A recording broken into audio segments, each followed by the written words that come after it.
Sonhei que estava nu e amarrado, e isso me encantou. Quando vejo chicotes e botas, eu me excito. Gosto que me dê ordens na cama. A ideia de ter você obedecendo todos meus desejos me enlouquecem. Às vezes necessito de disciplina. Eu adoro quando fala bobagem ao meu ouvido enquanto me pega em um movimento selvagem. Nossos desejos entre quatro paredes. Compartilhe suas ideias. Intercâmbio erótico de poder. Dominação, submissão, fetichismo, disciplina e chicotes. Tudo isso em um programa de rádio feito de maneira saudável, segura e consensual. No ar, a partir de agora, Agitando BDSM. Agitando BDSM. Susto! Oi? Que susto! Que susto, né? Deixa eu só parar tudo aqui. Pera aí um pouquinho. Pronto, aí. Seja bem-vindo, Dr. Paulo. Muito obrigado, boa noite a você e aos ouvintes. Olha que susto mesmo. Eu falei, caramba, né? O que tá acontecendo? A gente passou um aqui, né? Achamos que não ia entrar, mas deu tudo certo. Deu tudo certo. Faz parte.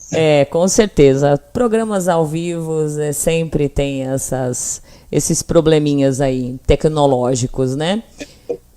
Desde já quero agradecer a sua presença aqui. Desde o primeiro momento que eu te convidei, o senhor já aceitou, então agradecendo mesmo. Deixa eu só dar boas-vindas, porque... Vou estar aqui e conte comigo. Obrigada. Deixa eu só dar boas-vindas aqui para o pessoal que está chegando. Boa noite, Fran. Aqui quem fala é Eudora, do Rio de Janeiro. Estou acompanhando o programa ansiosa no início da entrevista. Por favor, mande beijos para o meu pilantra SW preferido. Que legal. Um beijo para você. Boa noite, Fran. Boa noite do Rio de Janeiro. Que legal. O Marcinho do Espírito Santo está aqui ligadinha. Boa noite, Valentina. Saudações a todos os ouvintes. Novamente aqui acompanhando a entrevista, por sinal muito rica em informações. E já mandou pergunta? Pergunta. Agatha Ribeiro, um beijo para você. Pergunta na hora que eu falar. Bora de pergunta, vocês me reenviam de novo, por favor. Fran, boa noite, estou ligadinha aqui no programa, gostaria de participar do grupo e hoje, pelo visto, os mineiros estão marcando presença. Pior que estão mesmo, viu, doutor? Estão marcando presença, Minas Gerais, hein? Minas trabalha em silêncio, você sabe disso. O que? Não entendi, desculpa. O velho ditado que Minas trabalha em silêncio, estamos aí, né? Na hora que tem que aparecer, a gente aparece. É verdade, com certeza. Subzeluk também chegando agora, um beijão de São José dos Campos, um beijo. Obrigada por estar ligadinho aí junto com a gente.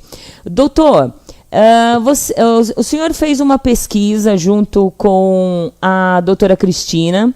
Exatamente. Sobre o BDSM, né? E sobre exatamente o sadomasoquismo. Como que aconteceu a iniciativa de começar essa pesquisa? Olha, essa pesquisa, a ideia da pesquisa, eu devo totalmente à doutora Cristina, que tinha alguns atendimentos dela, na prática clínica dela, eu também tinha no meu consultório. Uhum. Todo o período que eu morei na França, durante meu doutorado, também tive contato com esse tipo de manifestação da sexualidade, né? E aí, conversando com a Cristina, a gente pensou em fazer esse trabalho que oportunamente foi apresentado no Congresso de Sexologia em Cuba. Então, nós discutimos a pesquisa, eu entrei com a parte mais teórica de psicanálise, que eu sou psicanalista, como você anunciou aí, e aí nós montamos esse texto que foi muito bem recebido em Cuba na época e continua tendo repercussões como nós estamos vendo aqui nesse seu programa, né? Exato. Exatamente. E no seu livro, né, você colocou que a procura na psicologia para tratamento por suas preferências sexuais desviarem do comportamento sexual normal, no caso do praticante do BDSM, o que eles mais buscam quando procuram o consultório? Olha, eu não poderia te dizer se existe uma especificidade, Francine, na questão do BDSM. Uhum. Eu acho que quando nós vamos falar de sexualidade, nós temos um ponto aí que é importantíssimo nós deixarmos claro. O que a moral sexual ligada à cultura, ligada ao momento histórico, no caso aqui nosso da cultura judaico-cristã, da cultura ocidental, com todo o peso das nossas religiões, o que essa cultura vai determinar como prática sexual normal. Tá? Isso é uma coisa discutida, que muda com o passar do tempo, nós temos esse papo com uma certa abertura. E do outro lado, o que a psicanálise nos diz, né, que a questão da normalidade em sexualidade, ela não existe. A única coisa que a gente pode considerar, nós até tivemos oportunidade de falar sobre isso, a única coisa que nós podemos considerar como perversão é a imposição de uma prática sexual, não precisa ser só sexual, não. A imposição, você impor em alguém alguma coisa que essa pessoa não quer. Não quer. Pode ser na área da sexualidade, pode ser na área do trabalho, pode ser na área do assédio sexual, você está impondo. Fora disso, não existiria uma perversão. Ora, para voltar à sua pergunta, essa busca no consultório são pessoas exatamente em conflito com os desejos, com as pulsões sexuais, com a vida sexual de cada um, com aquilo que você quer, o conflito entre isso e aquilo que a nossa cultura, no nosso momento histórico que nós estamos vivendo, determina como certo e errado em termos de sexualidade. Uhum. Ora, essas pessoas ouviram, como todos nós, desde pequeno, desde que nascemos, o que pode e o que não pode em termos de práticas sexuais. Isso. Então, esse conflito faz, muitas vezes, que a pessoa procure um profissional tentando se livrar disso. Olha, eu estou errado. Se sente doente, né, digamos? Doente, porque existe, você conta isso para alguém, nossa, que horror, você gosta disso? Isso. Mas que coisa, não só bondage ou SM, né, qualquer forma de sexualidade que fuja à heteronormatividade estabelecido pela nossa cultura. Então, no primeiro momento, a pessoa procura por aí. Mas um trabalho terapeuta de sucesso vai ser no sentido da pessoa reconciliar-se com si mesmo. Isso, se encontrar, né? Que aqui não tem nada de errado. Exato. Só isso. Então a grande procura é essa. Sabe o que eu faço? Eu quero mudar isso. Mas mudar o quê? O que você vai mudar? Se é isso, é que é a sua prática. Não existe uma sexualidade normal. A sexualidade tem uma história. Sexualidade, cada um tem vários elementos. Onde você nasceu, a cultura, a sua família, a sua religião, como que a sexualidade entrou na sua vida. Foi uma coisa proibida, algo que se falava, algo que não se falava, não podia falar, tal. Isso tudo compõe a vida sexual do adulto. Entendendo. Eu vou intercalando algumas perguntas aqui. Todos os ouvintes ficam à vontade, podem mandar já suas perguntas. Vamos abusar aí do doutor. Vou colocar as perguntas. Isso.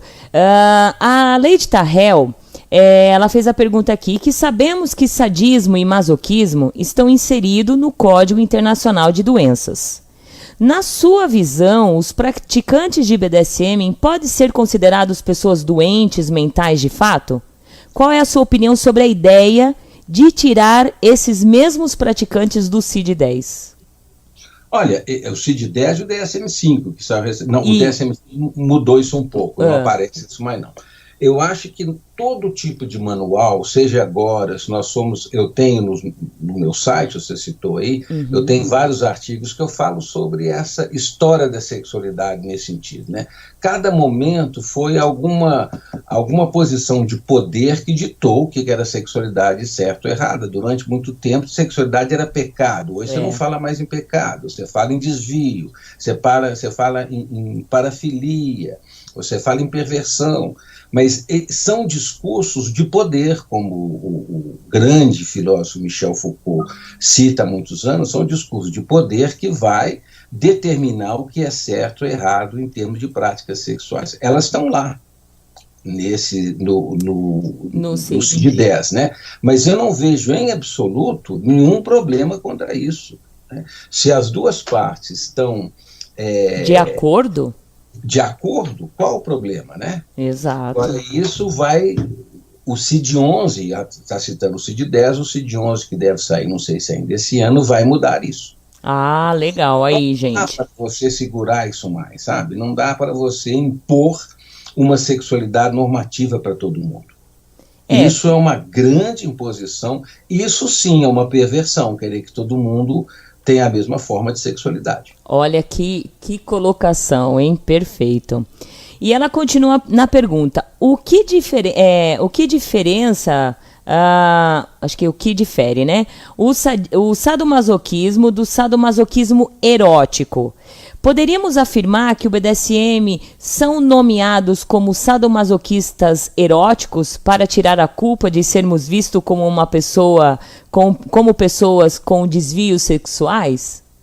Olha, eu não consigo ver essa distinção que ela está falando, a menos que ela me explique mais o que é uma coisa erótica e o que é uma coisa que deixa de ser erótica. Por exemplo, se você está falando numa prática genital, eu estou ali na cama com a pessoa, vivendo as minhas fantasias com a cumplicidade do outro, eu posso chamar isso de erótico. Agora, eu posso ser sádico do mesmo jeito numa situação social.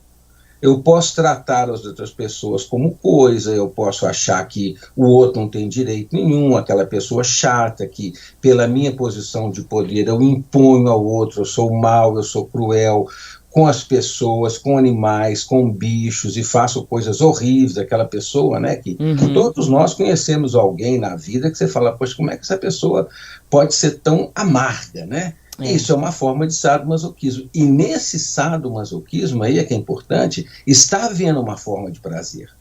Então nós não podemos limitar o erotismo a uma prática que ocorre no âmbito entre quatro paredes, com 2, 4 pessoas, seja lá o número de pessoas que for, né? Essa forma que não leva em conta a genitalidade, ela pode ser extremamente prazerosa também. Eu posso ter prazer em fazer maldade para o outro. E é o que mais está acontecendo neste mundo, né? Não precisa nem de falar, né? Nós estamos vivendo uma situação que cada vez mundial, que cada vez mais você não está nem aí para o outro, né? País que fala, eu vou destruir o mundo, com que direito, né? Então esse tipo de maldade, ele é erótico, ele não é genital. Entendemos. E aí ela fez uma outra pergunta aqui.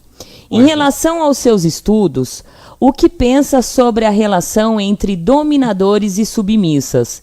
Podemos afirmar que o BDSM encobre a pessoa violenta com a desculpa de ser uma prática aceitável? Acho que ela fez 2 perguntas aqui. Na verdade, então vamos lá. Em relação aos seus estudos, o que pensa sobre a relação entre dominadores e submissas? Eu penso a mesma coisa que eu penso de qualquer relação, sabe? Não existe o que pensar de uma relação, né? De onde a gente tira uma ideia, vamos pegar, né? Aquele casal mais tradicional, a mulher lá cuidando do marido, aquela coisa, né? Tipo o modelo de família, essa relação pode ser extremamente submissa. Se a mulher não tem lugar, se a mulher não tem voz ativa, nós não podemos pensar a submissão só em termos de prática. Exato. A relação que está sendo estabelecida ali, embora, né, sabe aquela coisa assim, a opinião final é do marido, porque o meu marido é que sabe tudo. Isso é uma grande submissão. Então, o que eu penso? Eu penso que nesse tipo de coisa, às vezes, não há consenso. Quer ver que até há, né? Que a mulher gosta de ficar nessa posição de que o marido é que resolve tudo. Não tem, eu não consigo pensar nenhuma expressão da sexualidade, sabe, Valentina? Nenhuma expressão da sexualidade que eu poderia dizer, a não ser, repetindo, que você impõe algo para o outro. Eu não consigo pensar nenhuma expressão da sexualidade que seja particularmente passível de um estudo, não sei o quê, tudo é a mesma coisa. Sexualidade é sexualidade, é o grande enigma do ser humano. Exatamente. A gente não sabe por que eu gosto dessa forma de sexualidade e por que o outro gosta de outra, né? A gente não sabe por quê. Não sabe por quê, não consegue se descobrir, né? Não é por aí que a coisa funciona. Ótimo. Gente, fiquem à vontade, pode perguntar. E ela continua aqui. Podemos afirmar que o BDSM encobre a pessoa violenta com a desculpa de ser uma prática aceitável? Eu acho que sim. Da mesma forma que uma pessoa extremamente boazinha, que passa a vida fazendo... Isso é psicanálise, para usar um termo técnico. A psicanálise vai chamar isso de formação reativa, né? Então, como você lida com a sua agressividade? Sendo extremamente bonzinho com o outro. Aquela pessoa extremamente gentil, sabe? Aquele poço de gentileza, aquilo ali está escondendo uma agressividade muito grande. Exato. Então não é questão que pode ou não pode, é que não tem esse valor de se está certo ou errado. É como a pessoa se organizou psiquicamente. Muito bom. Quer concluir? Não, eu acho que é isso. Eu acho que pode, mas pode não ser. Eu acho que isso aí, cada um tem que procurar o seu caminho, né? Exato. A sua verdade. A sua verdade. Única. Com certeza. E ela falou assim, eu tô lendo tudo dela e vocês podem ir perguntando que eu já vou atender o pedido de vocês e já vou dar boas-vindas a quem tá chegando, tá? 22 horas em ponto. Li em um dos seus artigos onde fundamenta Freud acredita que as tendências das práticas sexuais desviantes pode cada vez mais aumentar e tornar-se um trem desgovernado e trazendo prejuízos à parte produtiva do indivíduo? Olha. Isso aí não foi eu que falei, não. Não? Olha lá, tá. Não. O que acontece, que eu posso comentar disso aí, é o seguinte: quando a sexualidade é um sintoma neurótico, ou seja, sexualidade, por exemplo, você pode ter uma prática extremamente sádica, extremamente masoquista, um serial killer, por exemplo, né? Não necessariamente porque aquilo é uma prática sexual entre os dois, porque a sexualidade é algo de tão insuportável para aquela pessoa. A gente vê muito isso, por exemplo, na questão da pedofilia que está estourando aí dentro da igreja. A gente sabe disso, né? A sexualidade é tão insuportável para a pessoa que a tendência que a atitude que ela encontra para fazer face a esse outro desconhecido dentro dela mesma é ter esse tipo de atitude que realmente desgoverna, e a pessoa às vezes tem que ser presa, né? Socialmente falando. Agora, é nesse sentido. E, inclusive, a gente pensar o outro oposto, né? Aquela pessoa que está... O importante, Valentina, deixa eu pôr a coisa de outra maneira, não é a prática sexual que a pessoa tem, é como cada um lida com a própria sexualidade. Aquele monge, aquela monja, vamos dizer, que está lá no morro, em cima da montanha, meditando, né? Nunca teve uma vida sexual genital, mas está bem com ela está vivendo muito bem a sexualidade dela. Ótimo. Não é por aí. Agora, quando a sexualidade, os desejos sexuais de uma pessoa são de tal forma conflituosos com aquilo que a pessoa ela vai a tendência dela é ser uma grande neurótica no sentido de não aceitar nenhuma forma de sexualidade. O grande problema é a culpa, né? A culpa, a gente vê muito isso nas questões homofóbicas, né? Isso. Então, isso me incomoda tanto, uma forma de sexualidade, aquela pessoa está tendo uma forma de sexualidade que para ela está bem, mas aquilo me incomoda tanto que eu tenho que dar um jeito de destruir essa pessoa, porque eu não posso destruir a mim mesmo. Entende? Então a pessoa tem uma atitude muito mais nesse sentido de querer aniquilar tudo aquilo, todo o externo que mexe com as partes internas, psíquicas da pessoa, que são insuportáveis. Entendendo. Ela tem outra pergunta, mas eu vou com uma pergunta aqui. Na pesquisa, na pesquisa para escrever essa pesquisa, né, na verdade, vocês fizeram um questionário online. Foi vocês dois, o doutor Paulo e a doutora? Foi mais a Cristina.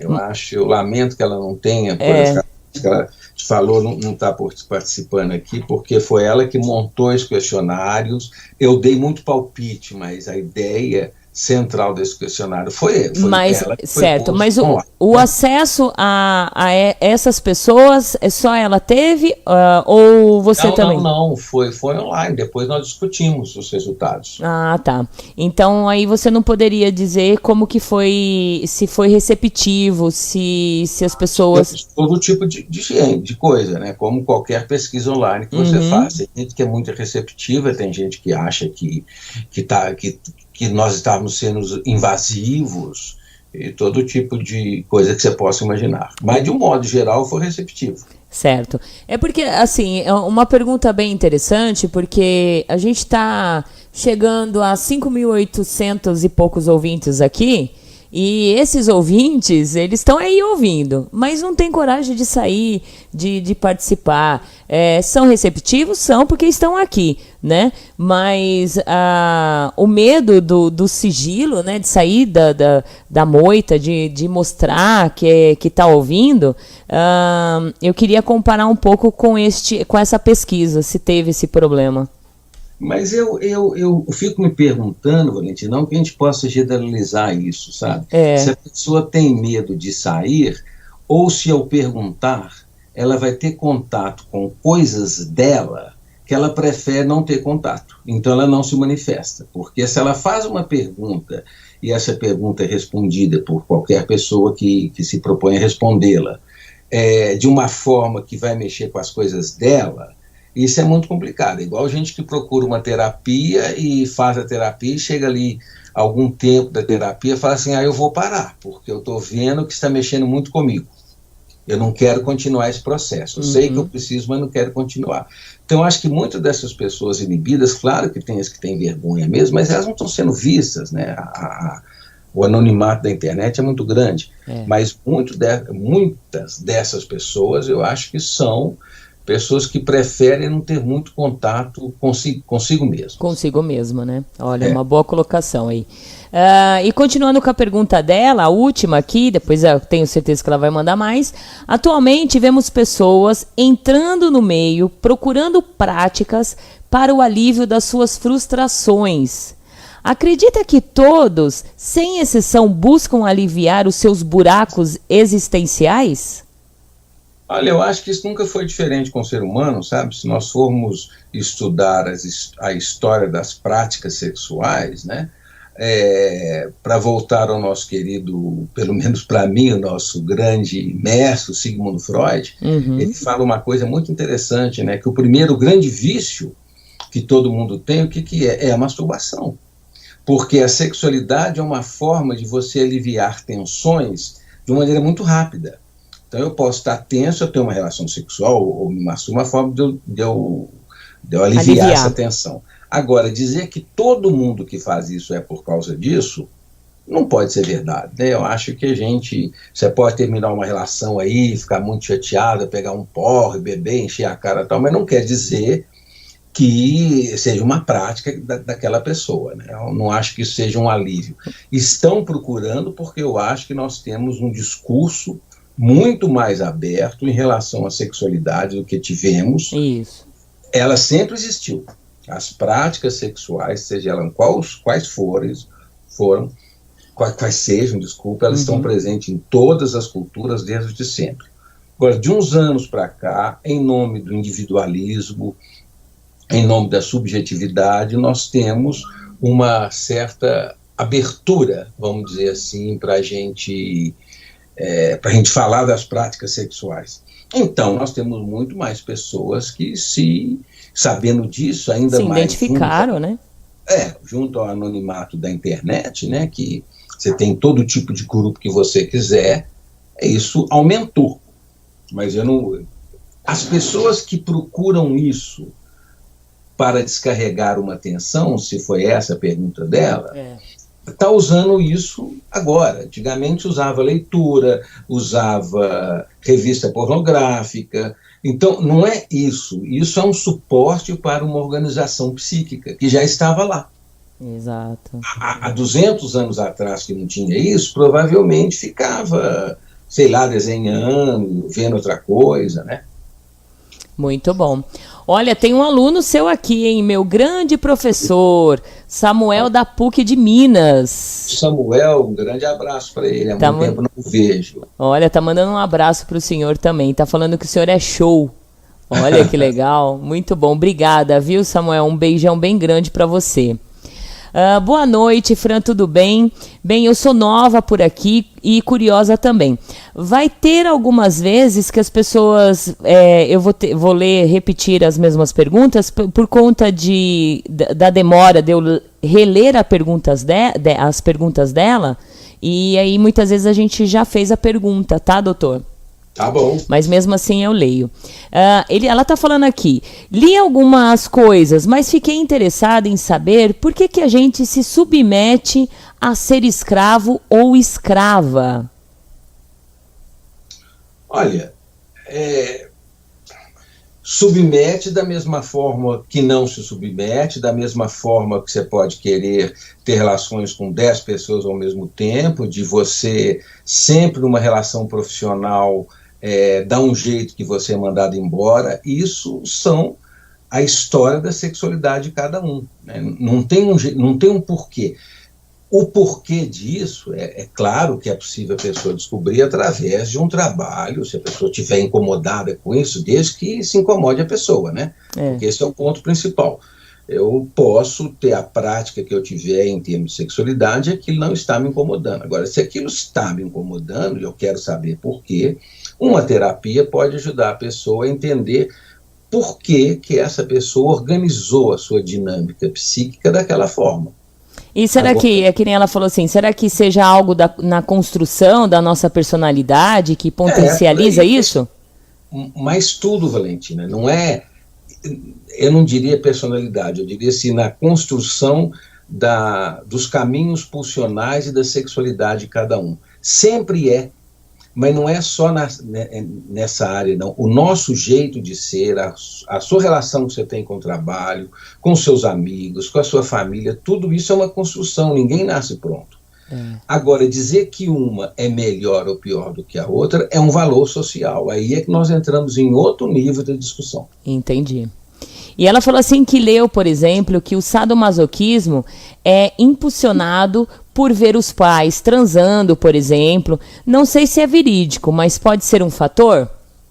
Pode, como pode não ser. Você vai ter pessoas, por exemplo, o sadomasoquismo, ou então o tal do abuso sexual, que o abusador sexual sofreu abuso na infância. Estatisticamente, você não mostra isso. Tem gente que é um abusador sexual e nunca sofreu abuso na infância. Exato. E outros sofreram abuso e nem por causa disso se transformaram em um abusador sexual. Então, o fato não existe, para o psiquismo, não existe causa e efeito, porque eu vi isso, eu vou ser aquilo. Então, eu vi os meus pais transando, eu vou fazer isso aqui.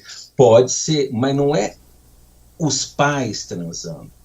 É a leitura que eu faço daquele fenômeno. Se uma criança vê os pais transando, ela vai achar o que aquilo? Que os pais estão brincando? Que o pai está batendo a mãe? Que a mãe está batendo o pai?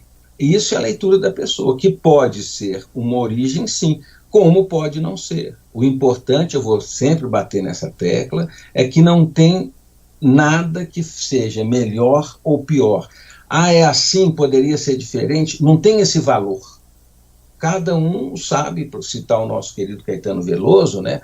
A dor e a delícia de ser o que é, né? Isso, exato. Mandando um beijo pra Aline. Boa noite. Pode tomar uma aguinha aí se o senhor quiser, tá? Tô tomando, o copo tá aqui do lado. Tá. Boa noite, minha rainha. Um beijo pra você também. Vamos lá. Boa noite, Valentina. Saudações a todos os ouvintes. Novamente aqui acompanhando a entrevista, por sinal muito rica em informações. A minha pergunta é de anorexia. Faz parte do cotidiano dos BDSMs, na sua opinião pessoal? Não. Não. Eu acho que nós, mais uma vez, não podemos pôr causa e efeito nisso. Que vai ter BDSM anoréxico ou bulímico, neurótico, isso não é um traço de personalidade. Tá? Não é porque a pessoa isso que ela vai ter aquilo. Isso é um jeito da pessoa, né? Uhum. Exato. Pensar assim, não. O Rafael Puguento da Regi, infelizmente os meus familiares são muito tradicionais, mas quando o BDSM entrou na minha vida, virou a minha opção de vida, mas infelizmente eu tenho que viver 2 vidas, minha vida baunilha e a minha vida BDSM. Doutor, uma pergunta. Até que certo ponto estou certo em esconder da minha família essa minha prática, ou seria mais interessante abrir a eles o meu amor de viver o BDSM de vez? O que o senhor sugere? Eu escolhi ficar em silêncio, mas já pensei em me abrir a eles várias vezes. Olha, essa é uma pergunta difícil de responder, no sentido que ela é muito pessoal. Né? Eu acho que ninguém pode falar para ninguém o que você deve fazer. Igual, por exemplo, assim, falo ou não para minha família que eu sou gay. Né? Isso é uma coisa... Juntei a família e falei que eu sou gay.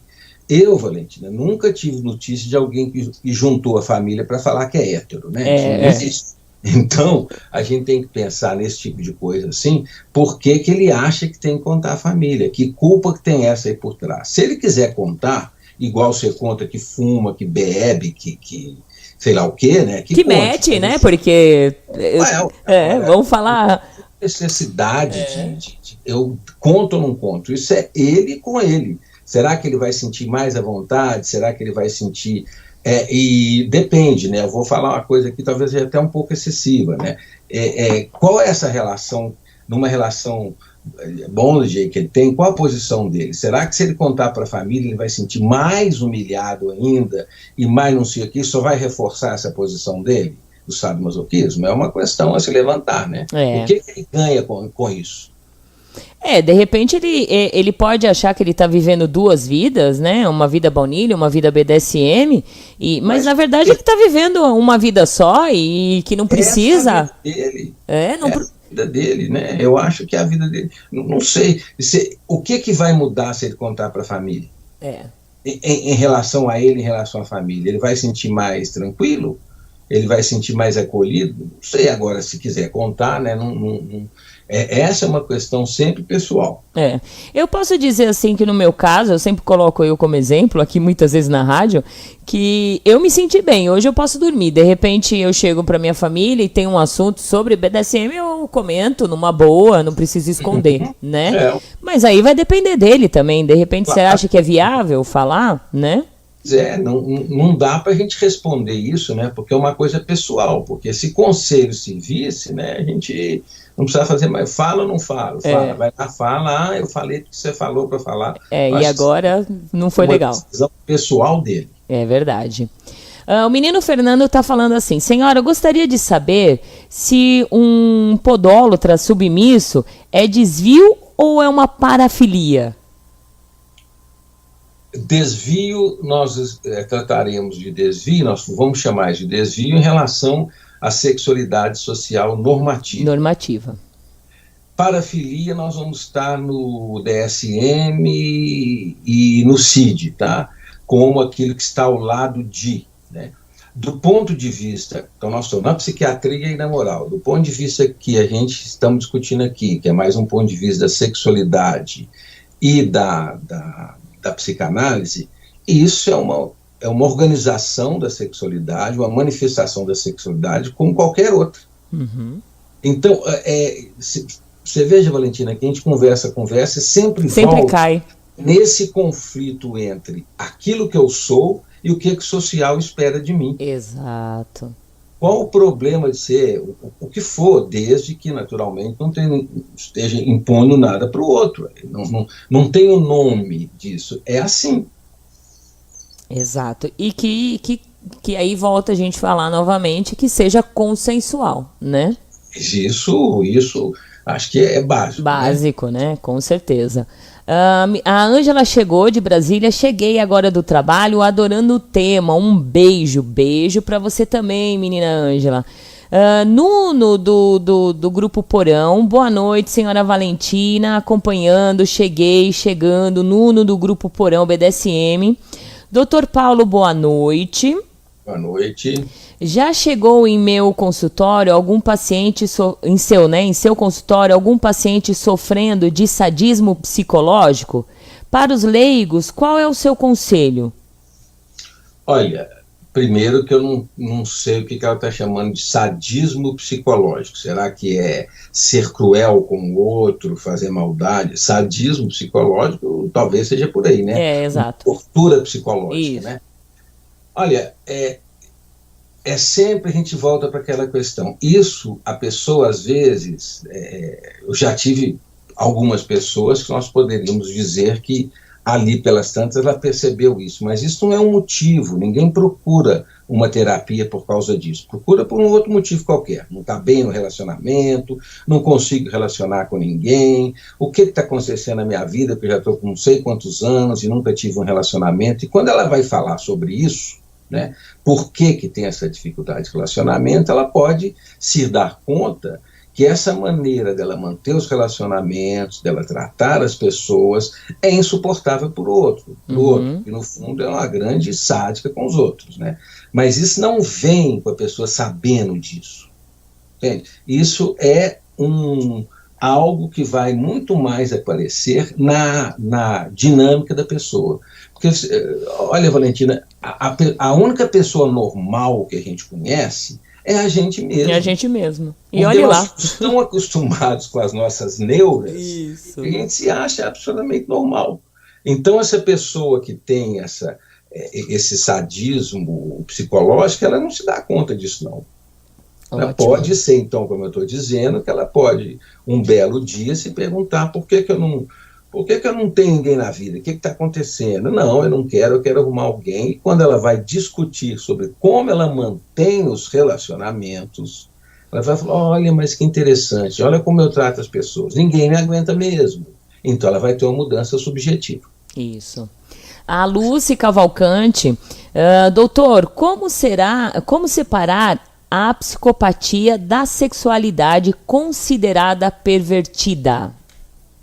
Bom, eu acho que eu já falei isso aqui, não sei se ela estava aí, né? O que a gente pode chamar de uma perversão é a imposição do seu desejo numa pessoa que não quer. Acho que o exemplo mais claro que nós temos aí é a pedofilia, né? Que a criança não quer aquilo. Então você está impondo uma relação de poder, repito, não tem que ser sexual, né? Pode ser de poder, eu vou te submeter, você tem que aguentar, você é escravo, tem que fazer esse trabalho, né? Vira e mexe, a gente tem notícias aí no mundo todo do Brasil, né? Descobriram uma série de pessoas que estavam num regime de trabalho de escravo. Isso é uma imposição, então isso é uma perversão nesse sentido. Agora, a psicopatia é uma outra coisa. A psicopatia, como o nome diz, né, uma psicopatia é um problema do psiquismo ligado muito ao social.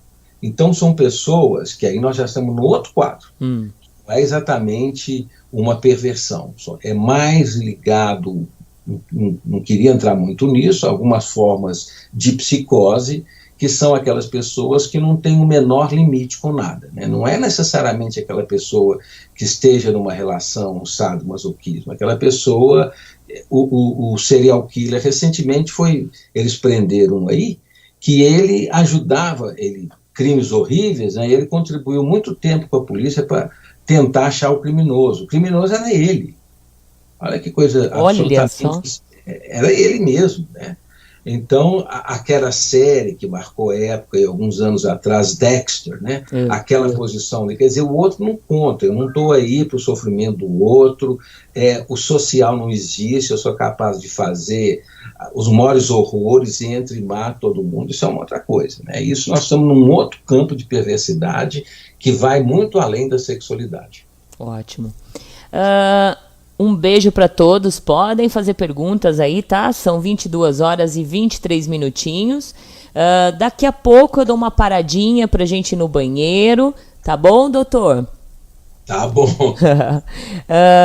A Isa falou assim, tia Fran, quero saber do Dr. Paulo seguinte, é comum uma pessoa que tem uma visão prática do BDSM se envolver sexualmente com uma pessoa baunilha e sentir desejo de completar a relação com as práticas BDSM? Lógico. Eu tô rindo aqui porque essa expressão baunilha eu não conhecia usada. Não! Baunilha é tão gostoso, né? Um sorvete de baunilha, mas enfim, né? Eu tô dizendo que tem outra conotação.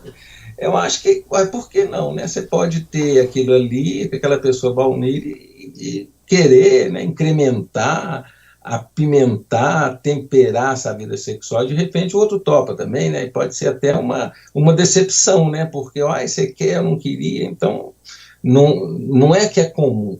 Toda relação sexual a gente só pode entendê-la a partir dos parceiros que estão envolvidos ali. Quando eu digo parceiro, pode ser 2, 4, 6, o que a pessoa quiser, isso não importa, né? Não é disso que eu estou falando.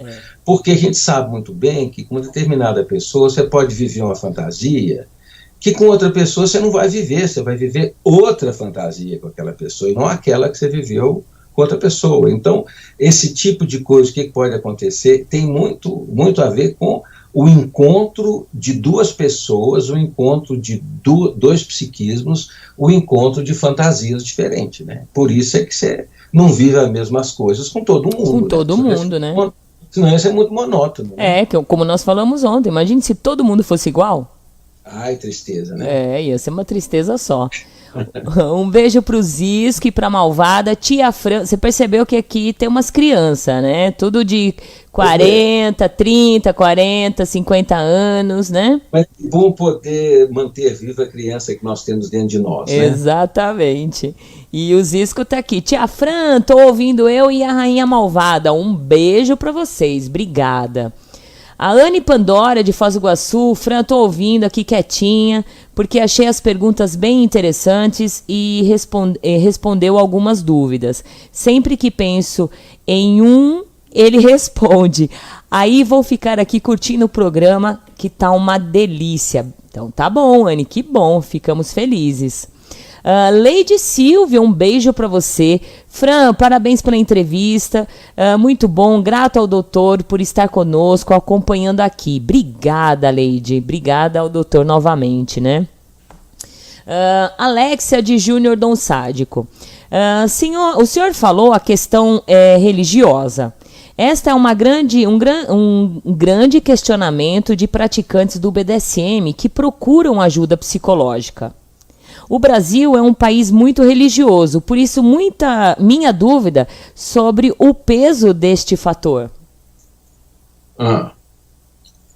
Mas qual a pergunta? Deixa eu reformular aqui. O senhor, a questão religiosa.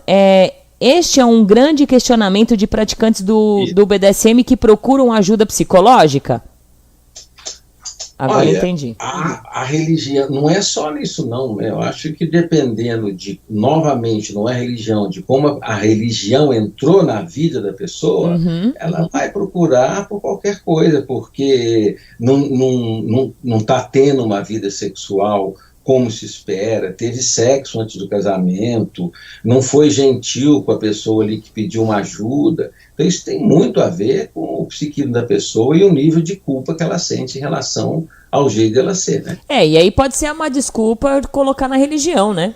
Claro, mas não só desculpa, porque a construção do psiquismo, ele se dá de uma maneira bastante interessante, né? Quando a pessoa, dentro da psicanálise, em torno de 6, 7 anos, 8, é que essa sexualidade vai mais ou menos se definir e vai voltar com força total na adolescência. Por isso é que o adolescente vai perceber a sexualidade dele com uma revelação, porque ele não sabe por que ele gosta de gente mais velha, mais nova, gosta de bater, gosta de apanhar, gosta de pessoa do mesmo sexo, ele não sabe de onde vem aquilo. Aquilo foi construído e constituído na infância. E é nesse período da infância também que todos os valores sociais, toda a questão de certo e errado é inculcado em cada um de nós. Eu vou te dar um exemplo de uma outra área, mas vai ficar claro, né? Um paciente que me disse o seguinte uma vez, né? Era um paciente homossexual. Quando eu descobri que eu gostava de homem, eu já tinha aprendido, pelo que falava em casa, pelo padre, pela religião, pelas novelas, que ser gay era a coisa mais errada possível. Isso. Ele já é um preconceito introjetado. Ele já tinha isso nele. Então, como que eu vou me livrar disso? Eu vou procurar uma terapia para ser curado. Claro, não cura, mas procura. E o mesmo serve para essa pergunta dela aí, né? Se a pessoa ficou com isso, inculcado desde cedo, que a sexualidade tem que ser assim, onde já se viu ter uma sexualidade, né? Tanto é que nós temos uma coisa muito típica da nossa cultura, né? Que é a mulher, né? Com quem eu tenho meus filhos e tenho aquela vida, e a prostituta onde eu vou viver as minhas fantasias sexuais. Isso está mudando. Mas foi muito tempo assim, né? Porque a minha mulher, ela não é dessas práticas sexuais. E, novamente, claro, a mulher sempre sofreu porque ela nunca pôde viver a sexualidade como ela gostaria de viver, porque isso é coisa da puta, não é coisa dela, né? Então, se isso está muito enraizado na pessoa, quando ela se descobre com alguma forma de sexualidade que está fora da norma, ela vai se sentir muito culpada e talvez vai procurar uma forma, né, de um padre, um terapeuta, para ver se ela é perdoada, se não vai para o inferno, né? Exatamente. No nosso meio, como o senhor falou de pessoas casadas, né, de estar dentro de casa e sair procura fora, existe muita gente casadas com pessoas baunilhas, com filhos, né? Por serem criadas ainda, que se esconderam até o momento esse desejo de servir ou até o lado da dominação. Aí, depois de 30 anos de idade, buscam a nossa comunidade para serem ou submissos ou até mesmo dominadores, né? E a resistência dos tops ou dos submissos não aceitarem esse relacionamento que seria tipo sendo um amante, né? Como o senhor orienta essas mulheres, esses homens, a separação ou a melhor eles somente... me enrolei toda aqui. A separação é o melhor ou eles estão somente iludidos com o nosso mundo? Pois é, mas por que essas pessoas, os tops, como você falou aí, por que essas pessoas não aceitam os outros? Então, na verdade, assim, até aceitaria, vamos dizer assim, os tops não aceita, vamos dizer assim, os submissos casados, ou muitos submissos ou submissas não aceitam tops casados, né? Por viver, vamos dizer assim, uma segunda relação. Como se fosse... Mas isso não é particular disso, né? Tem pessoas que gostam de amantes, procuram ter amantes, tem outras pessoas que não aceitam ficar nesse lugar do segundo aí. Isso. Acho que é uma característica do DSM, não. Entendi. Esse tipo de relação. Eu acho que é uma coisa que tem muito a ver com a pessoa. Com, né? A Não, pessoa em si, né? não é algo do bondage, não, né? Do BDSM, né? O BDSM, não é característica, acho que é muito uma característica da pessoa, né? Eu conheço pessoas, você deve conhecer também, que nunca quiseram um relacionamento, gostam de ser amante, querem ser livres, não querem ficar de maneira nenhuma presos a um relacionamento. E outros que não aceitam isso, né? Não tem um jeito certo. Ótimo, muito bom. O Dom Atos perguntou aqui, Valentina, eu tenho uma questão. Aí é uma pergunta perfeita, porque eu também sofro disso. Por que é tão difícil voltar à prática do sexo convencional? E por que é difícil se relacionar fora do SM? Pelo mesmo motivo que alguém que não é BDSM teria dificuldade de ter esse tipo de prática. Não tem como você... Por que é difícil voltar? Porque descobriu o que gosta. Por que você descobriu o que gosta e vai voltar para o outro? É uma coisa de perguntar para alguém, mas por que você não tenta o BDSM? Mas eu não gosto. Não, você devia experimentar. Não é aquela da pessoa. Não é difícil voltar, aquilo não satisfaz mais. Não satisfaz mais, né? A sexualidade, à medida que você vai descobrindo...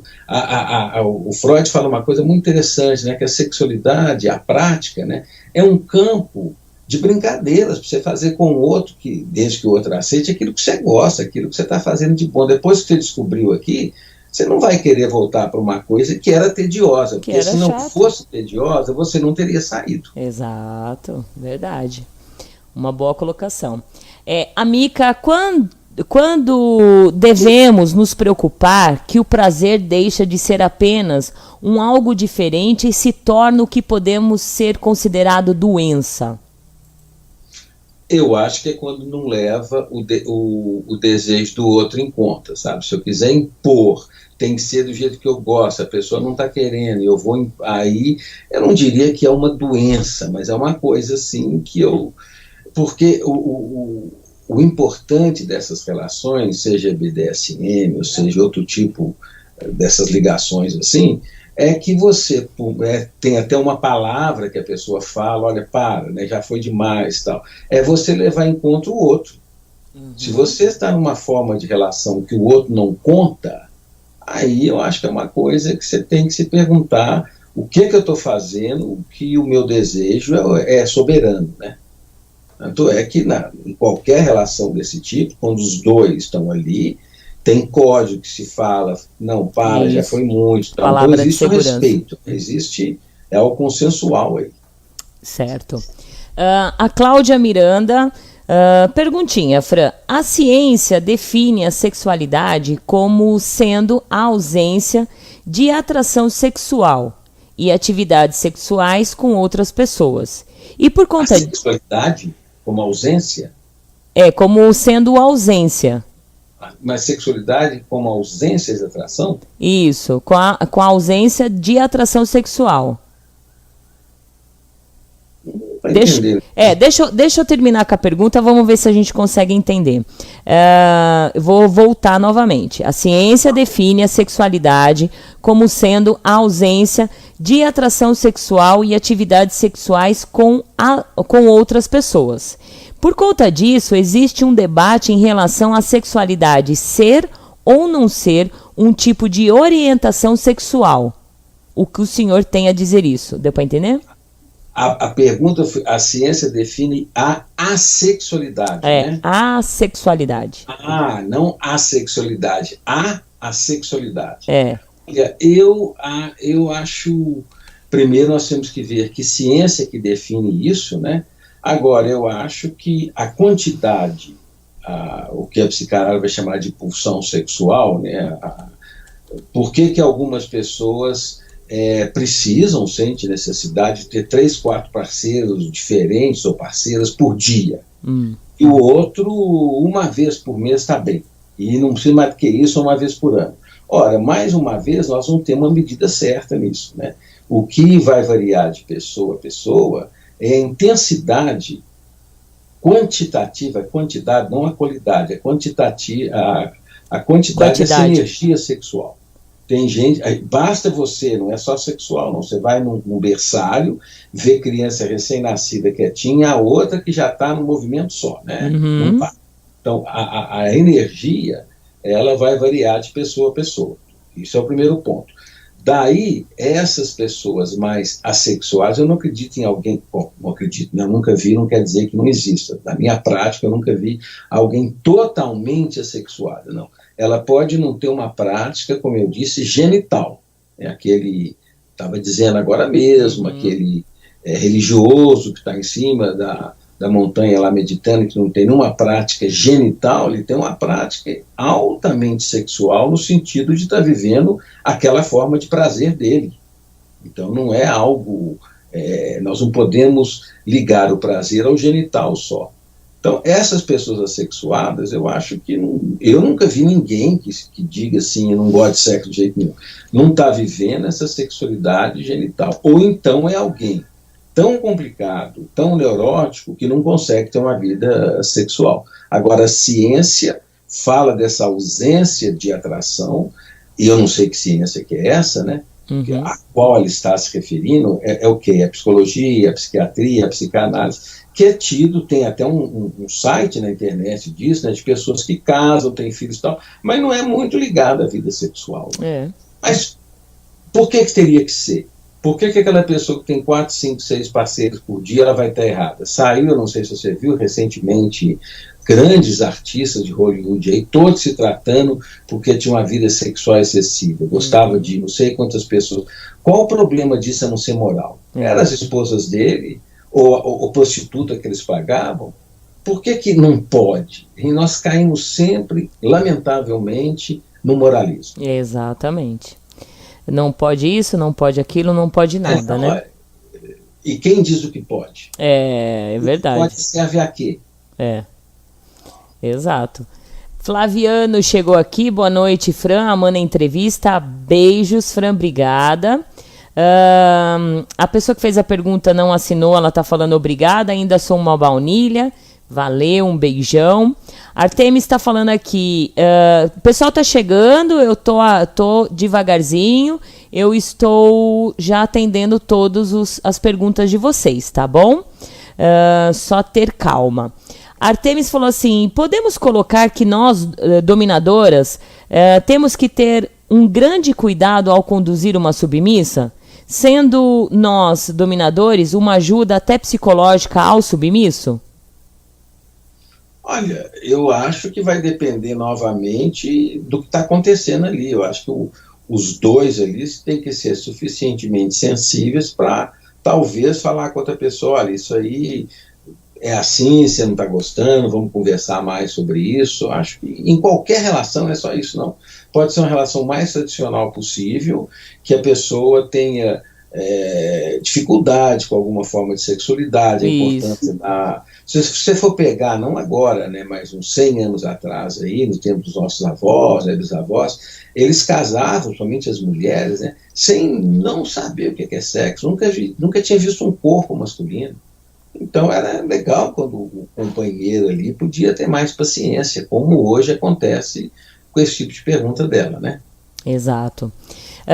A Ana falou assim, boa noite, primeira vez ouvindo a rádio, eu estou no chão com essa entrevista, está sendo incrível, super esclarecedora e um tapa na cara do que é dito normal pela sociedade. Olha que delícia. Muito bom, obrigada. E lembrando a vocês que este ano aqui, por mais que os entrevistados querem se ouvir através das entrevistas, gente, eu não vou soltar muito mais os áudios no YouTube, porque as pessoas estão muito folgadas, elas deixam, viu, doutor? Elas deixam de vir aqui ao vivo, fazer as perguntas, porque sabe que logo depois eu vou soltar o áudio no YouTube. Aí fica folgado demais, né? Não, aí não participa, né? Aí não participa. Então, vai ter que ser assim agora. Esse ano eu tô agora super sádica, viu, doutor? Quem quiser ouvir, ouve ao vivo. Quem não quiser, vai ouvir as entrevistas dos anos anteriores, porque essa daqui vai ficar guardada, na hora certa eu solto. Ou eu envio só para o entrevistado, né, doutor? Isso, eu gostaria. Isso. Então, combinado assim. Obrigada, Ana. Um beijo para você. Boa noite, melhor professor de psicanálise. Abraços, Graziele da PUC de Petim. Olha! Aluna suspeita. Que legal. Muito bom. Seja bem-vinda, viu? Lilica. Boa noite, Fran. Boa noite ao Dr. Paulo. Lilica de Guarulhos. Uma vez, em uma tentativa de sessão de regressão, a pessoa tentava, de qualquer maneira, tentar descobrir se houve algum trauma no meu passado que fizesse com que eu me tornasse uma escrava hoje. Sinceramente, não fui abusada na infância, como ele queria provar, e tive um desenvolvimento na sexualidade bastante saudável depois de adulta, com a descoberta do BDSM de forma bastante tranquila. Mas realmente reparei que muitas meninas submissas têm os seus pequenos ou grandes traumas que a trouxeram ao BDSM. Até nos filmes que focam o BDSM fala sobre isso. Afinal, é realmente um estereótipo que todo praticante de BDSM é um ser fraco e traumatizado? Já falamos disso, mas é muito bom. A gente já respondeu. Né? Em termos de qualquer prática sexual. Não existe causa e efeito, sabe? Isso. Quanto à terapia regressiva, não é uma área que eu trabalho, eu não posso dizer muito sobre isso, não. Mas não existe isso, aquele ponto traumático, porque se fosse assim, todo mundo ia resolver a vida, né? Exatamente. Eu sou assim por causa do trauma, eu sou assim, eu não consigo ter relacionamento porque mamãe nunca gostou de mim. Aí não é isso, cada um tem que... A gente tem que pegar a nossa história, sabe? E ser dono dela. Não dá para pegar a herança que nós tivemos dos nossos pais, no sentido da nossa herança não financeira, né, a nossa herança de vida ali, e fazermos dela algo nosso, porque senão eu vou ficar achando que teve um trauma lá atrás, não importa se teve, o que eu vou fazer com isso, né? está sendo bom, então eu estou com culpa, eu vou resolver isso. Não está sendo bom, foi um grande engano meu, muda, né? Muito bom. Exatamente. Então, toma posse da sua vida, né? Uma posse, pegue sua herança e faça dela algo seu. Isso, exato. Menino Marcelo, qual é a diferença ou como diferenciar um problema neurosensorial de um neurosexual?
Isso nós estamos na neurociências, que aí seria que ser um especialista nessa área para poder falar isso, que não é a minha área, eu sou da psicanálise, a gente não tem esse tipo de diferença, né? Tá.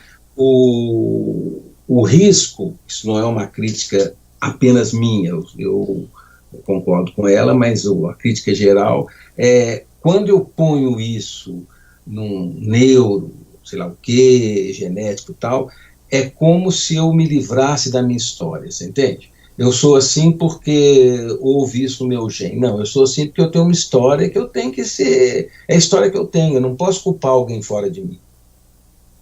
Algo meu, algo genético, porque senão a gente não pode fazer mais nada, né?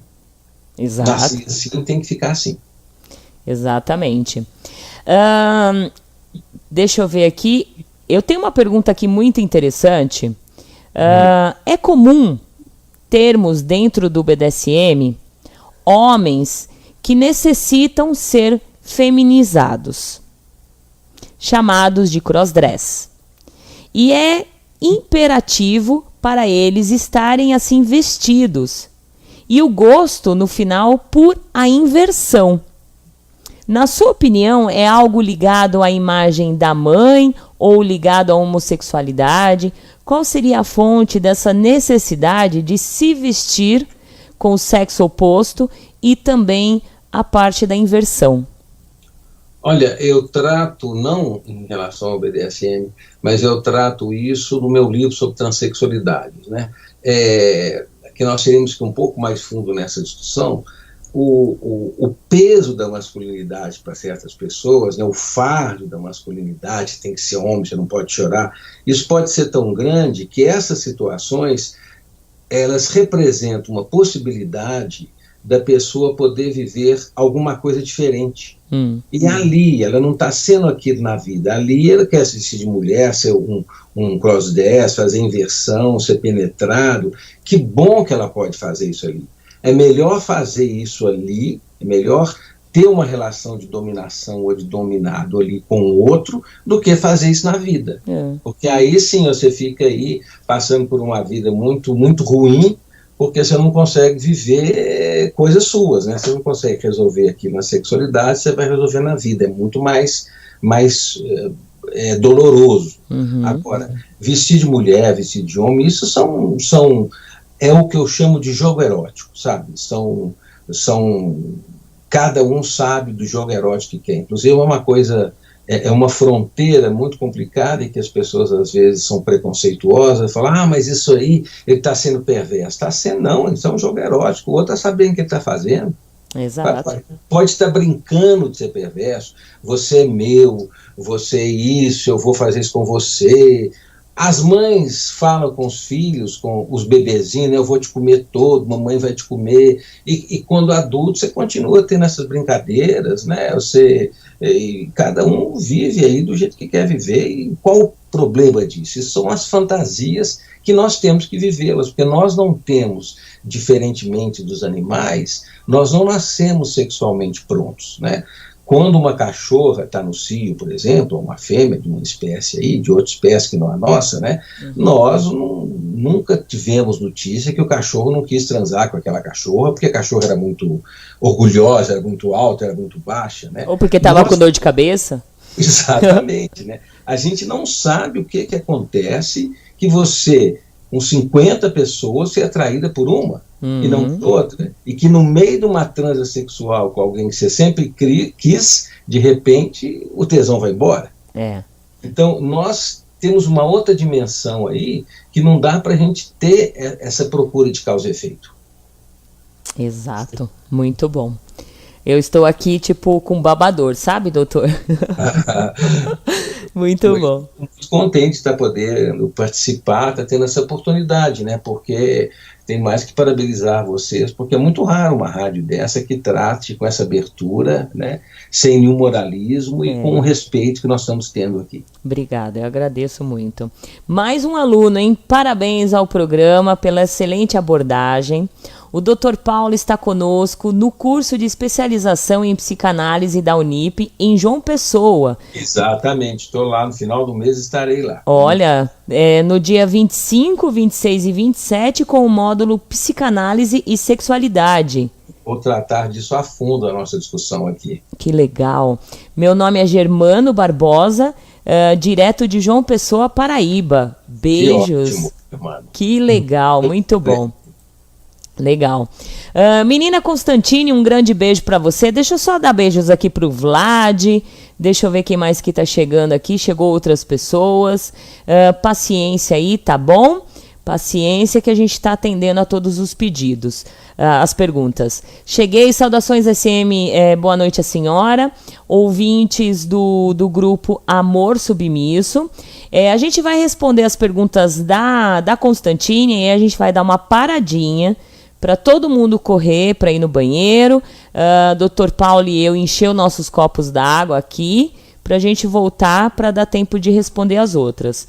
Valentina, qual amor que não é submisso? Verdade, tá vendo? Olha. Às vezes você tá sofrendo e quer parar de gostar e não tem jeito. A gente faz horrores quando tá apaixonado. É verdade. E aí a gente vira um submisso deste amor. Pelo amor de Deus. Pelo amor de Deus.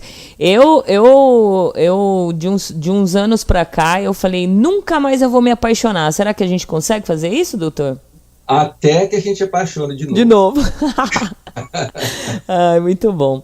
Aí ela pergunta, primeiramente agradeço a oportunidade de esclarecer tantas dúvidas, importante. Como a psicanálise vê a dominação psicológica? Essa é uma pergunta que eu ia colocar aqui, muito bom. A dominação psicológica e o sadismo psicológico. O sadismo ele já respondeu, mas a dominação psicológica, o ato de exercer a dominação ou causar sofrimento a outra pessoa. Pois e isso aí é uma questão sempre, teria que discuti-la mais, no seguinte sentido, né? Quando a gente pensa em dominação, tem o dominador, mas tem o dominado, né? Uhum. Esse dominado, ele está se deixando dominar, está tendo prazer com isso, então nós não estamos na dominação, nós estamos num jogo erótico aí de brincadeira, né? Agora, aquela pessoa que quer realmente dominar, que tem essa ideia, é muito comum a gente ver isso em criança, quando está pequena, depois isso passa, né? Todos nós temos isso. Eu acho que pode ser um problema, não para a pessoa, porque ela funciona daquele jeito, mas no meio social no qual ela está inserida. Agora, essa dominação psicológica, se não tiver quem se deixe dominar, não vai muito longe, né? Uhum, exatamente. E como os tops podem exercer a dominação psicológica e o sadismo adentrar na mente de um bottom, sendo que não tem o conhecimento de um profissional da área? Então, eu acredito assim, vê se o senhor pode me corrigir. Essa dominação psicológica que o pessoal fala dentro do BDSM, ela só tem a dominação psicológica se a pessoa deixar. Claro. Até o momento, se ela chegar e falar assim, parou, não quero mais, cadê o top que pode falar assim, eu sou um dominador psicológico? Mas quando o submisso, né, falar, parei, não quero mais, acabou. Ele não quer mais, não tem como você obrigar ele a dominar ele psicologicamente. Exatamente. Por isso é que a relação, por isso que a sexualidade, de certa forma, pode ser comparada a um campo minado, né? Que você tem que saber muito bem onde você pisa, porque senão perde a graça. Exatamente. É que existe muitas pessoas que seja até dentro do BDSM e fora, que elas são totalmente entregue a uma relação e se torna, qual é a palavra que eu não estou achando? Dependente daquela outra pessoa. Então, eu acredito que dentro do BDSM as pessoas confundem muito. De repente, eu estou muito apaixonada pelo meu top, pelo meu dominador, e aí eu fico dependente dele, a tudo. A pessoa acha, aí o senhor vai me corrigir para ver se de repente eu estou errada. A pessoa acha, o dominador acha que está dominando psicologicamente aquela pessoa, mas não é dominação psicológica, é dependência, é isso? Olha, isso aí eu acho que tem duas dimensões aqui, né? Dimensões de que nós estamos discutindo. Primeiro que vocês estão trazendo questões muito mais de uma questão prática, eu estou tentando entender do ponto de vista teórico, né? Mas a gente não pode achar que a teoria ganha da prática. Eu acho que a prática tem que ser ouvida muito bem. Primeira coisa é para não achar que a psicanálise pode explicar tudo, né? Não se trata disso. Agora, esse tipo de dominação, como você colocou muito bem, o outro tem que deixar, né? E é claro que ao tornar-se dependente, aí é uma outra coisa, nós estamos numa outra dimensão que eu mais ou menos mencionei aqui mais cedo. Por exemplo, você fala assim, a gente ouve demais agora até que tem falado menos, né? Do vício da internet, a pessoa viciada, os meninos ficam 24 horas por dia na internet. Ora, a internet não causa vício, assim como o BDSM não vai causar vício. Dependência, a pessoa já tinha uma organização psíquica que funcionava dessa forma. Ela pode ser dependente do BDSM, como ela pode ser dependente da internet, como ela pode ser dependente do cigarro, sem falar de drogas químicas, que são muito mais complicadas. Isso. Pode ser dependente do trabalho, trabalhar 24 horas por dia. Então, não é aquela relação que ela ficou dependente, ela tem uma organização psíquica que, nesse caso, criou a dependência com aquela relação.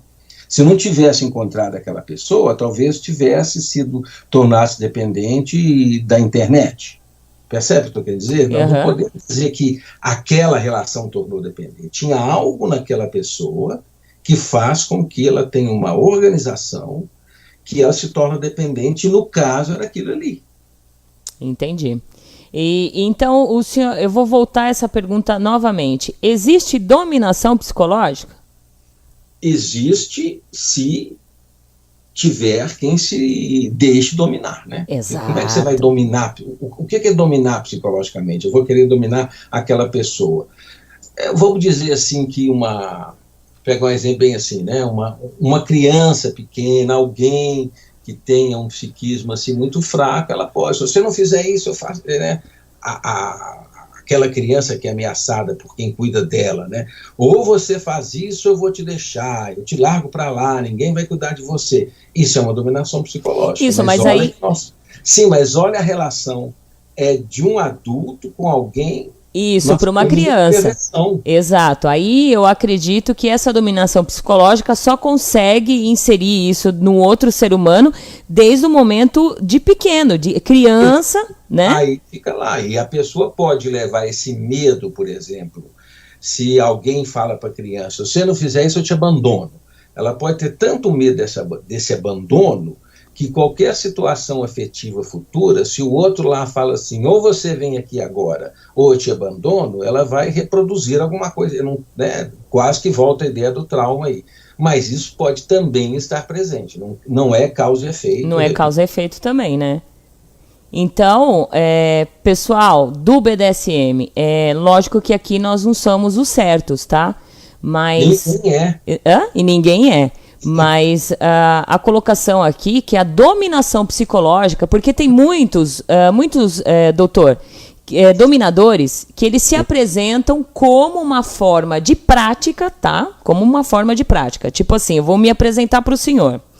Eu sou praticante do BDSM, eu gosto de wax play, que seria práticas com velas, eu gosto de spank, eu gosto de agulhas e dominação psicológica. Tá, tudo bem. Tudo bem. Então, quer dizer, todas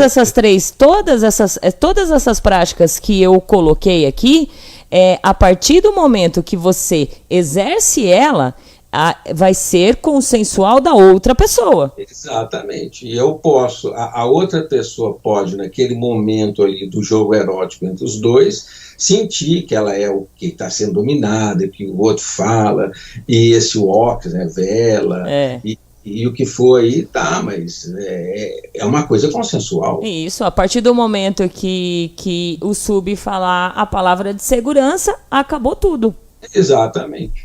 Legal. Espero que vocês tenham entendido um pouquinho aí. A outra pergunta: muitos BDSMs criticam duramente os desejos dos próprios praticantes do BDSM. Fala que edgeplay, que seria pedofilia abusiva, que seria o infantilismo, tá? Que seria uma pedofilia abusiva. Zoofilia é crime e outras mais. Por que existe... Não, essa pedofilia abusiva, o que é isso? É com criança mesmo? Oi, não entendi. É com criança? Não. Seria assim, uma pessoa adulta, ela praticar o infantilismo. Ela escolhe, por opção, uma idade que ela vai exercer na prática. Sei. Agora ficou claro. Isso. Só que muitas pessoas dentro do BDSM acham que o dominador, vamos dizer assim, eu sou uma dominadora, que eu tenho um submisso, que eu faço a prática do infantilismo, mas que lá no fundo eu sou uma pedófila. Entendeu? Entendi, mas eu acho que isso a gente tem que talvez começar se questionando que talvez em todos os meios de sexualidade, o BDSM, por mais aberto que seja, o preconceito continua lá, né? Nós não podemos achar que essas pessoas estão livres de preconceitos. Eu acho que se você está querendo brincar disso, sabe, não é problema nenhum. Agora, se ela acha isso, por quê? Se no fundo ela é um pedófilo, aí no fundo nós somos o quê? Nós somos tudo. Porque nós somos adultos brincando um jogo erótico do poder. Exatamente, um jogo erótico. Agora você pode gostar disso, você pode brincar de bater no outro porque ele fez arte, porque comeu um pedaço de bolo que não devia. Isso. Então, a questão é que essas práticas sexuais, elas fazem parte da constituição do psiquismo de todo ser humano. Algumas, elas são blocos da sexualidade. Algumas pessoas vivem essa sexualidade uma forma assim, aprendendo aí com você, e um colega meu também que me mandou explicando que é baunilha, agora eu estou afiado na coisa. Relationships. Tem pepper baunilha também, é vanilha. Eu gostei também. Então, nós todos temos esses blocos que compõem a sexualidade humana e que, visto separadamente, quando ele ganha o primeiro plano, ele pode ser visto assim, como talvez como uma perversão do ponto de vista moral, tá? Então eu gosto de bater, gosto de apanhar, mas todas essas formas de sexualidade, elas estão presentes no ser humano. A relação mais normal que possa, mais tradicional no modelo heterossexual tradicional, como eu estava dizendo agora mesmo, pode ter uma grande dose de dominação, quando o homem, por exemplo, não se importa com o prazer da mulher, quando ele acha que a mulher não pode ter certas práticas. Então, toda essa sexualidade está presente na gente. Só que algumas pessoas vivem umas dessas expressões da sexualidade de forma mais proeminente do que outras. Mas não está certo ou errado isso. Exato. Bom, a gente vai dar uma paradinha aqui para todo mundo ir no banheiro, tá bom? Aguarda aí um pouquinho Eu vou pedir só para o senhor, o senhor consegue colocar aí desativar o microfone no Skype do senhor? Vê se vai funcionar. Tá. Tá aí, doutor? Funcionou. Então vamos lá, daqui 5 minutinhos a gente volta, tá bom? Obrigada, doutor, funcionou, que aí fica mais fácil. É VaptVupt. Aí eu aviso o doutor no Skype quando a gente estiver voltando, tá? Quem tiver pergunta, faça pergunta já, porque na volta a gente já vai fechar também. 23h04. Você sabe o que é BDSM? Tem dúvidas? Nunca ouviu falar? Você está convidado a ouvir o Agitando BDSM, todas as quintas das 8 às 11 da noite no horário de Brasília. Venha conhecer e tirar as suas dúvidas quanto às práticas, conceitos e liturgias do BDSM. Toda quinta das 8 às 11 da noite no horário de Brasília. Agitando BDSM. Feromônio, a sua loja virtual de artigos sensuais e sexuais, trazendo as melhores marcas do mercado e mais de 100 produtos à sua escolha. Trabalhamos com o mais absoluto sigilo e discrição na troca de informações e entrega do produto. Acesse feromônio.com.br. Ah, não esqueça, nosso nome se escreve com PH. Feromônio. Se você gosta de promoções, não deixe de curtir a nossa fanpage facebook.com.br/feromônio. Entregue-se ao seu desejo mais oculto. Feromônio.